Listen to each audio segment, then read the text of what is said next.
Welcome to episode 14 of our Foresight Management Micro Vlogcast.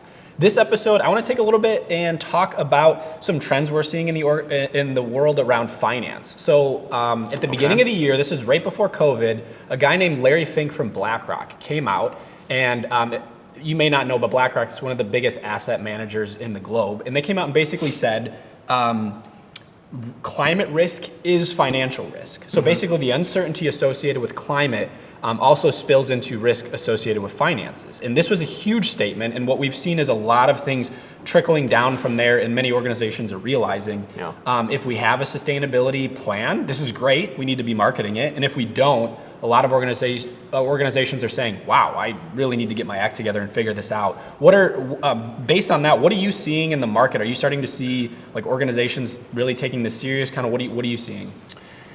Yeah, I mean, it was a big statement. It was something that he, in a previous letter to shareholders, had not been willing to sort of go to that extreme, Larry. I think what we've seen in the market, at least right now, is a lot of tailwinds behind renewable energy companies. Yeah. The idea here being, all right, the trickle-down effect of people adopting or organizations adopting more rigid sustainability goals and practices is going to be focused primarily on renewable energy. And we talked about just in an episode before that's a good aspirational goal to have, but there's a lot of other ways that people can get there too, through energy efficiency, through working more closely with your supply chain. And we've, as sort of the consultant in the space, have seen sort of the whole gamut of that. We've had clients come to us and ask us about renewable energy. We've had customers come to us and ask about how to engage their supply chain more. So I think there's still quite a bit of question asking going on, and the market is a little uncertain about where the majority of this sort of growth and momentum is going to take us. Sure. Certainly, I think over the course of the next couple months, we're going to find out more about that even.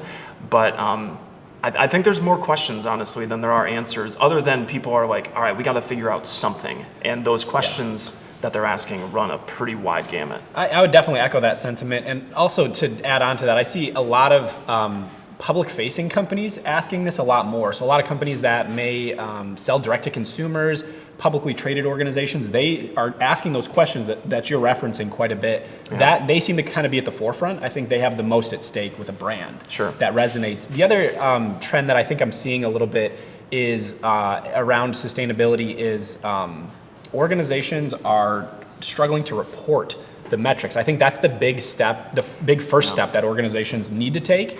And so there's a lot of push right now. It seems that organizations are saying, how do we report? What metrics do we report? Is it carbon emissions, or what are we supposed to be reporting at? Yeah.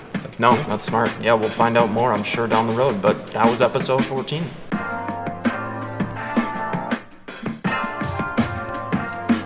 Is this like... Yeah, you're good. Elbows on the table is not impolite? Yeah. Okay. You're good.